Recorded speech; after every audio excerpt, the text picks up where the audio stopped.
নবী সাল্লাল্লাহু আলাইহি ওয়াসাল্লামের নবুয়তের যে সিংহাসন, এটা হচ্ছে নবুয়তের সিংহাসন, এটা এই নবীর নবুয়তের সিংহাসন।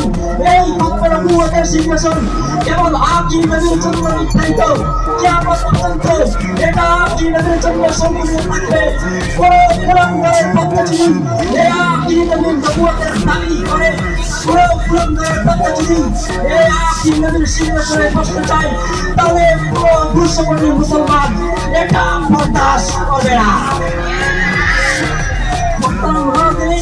সর্বশেষ মাহমুদের মনে শুনে বলবো, মৌলানা মাহমুদের আমাদের চিন্তার উপরে হাত আসবে, প্রত্যেক নবুয়তের মধ্যে হাত আসবে, সে হাতকে ভেঙে চুরমার করে দেবে।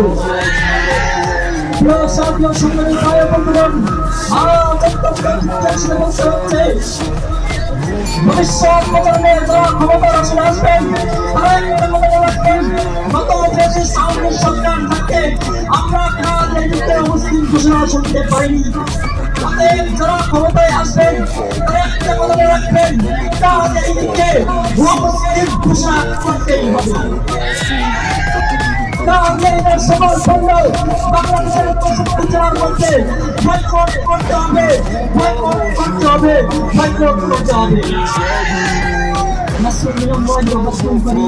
আসসালামু আলাইকুম ওয়া রাহমাতুল্লাহি ওয়া বারাকাতুহু।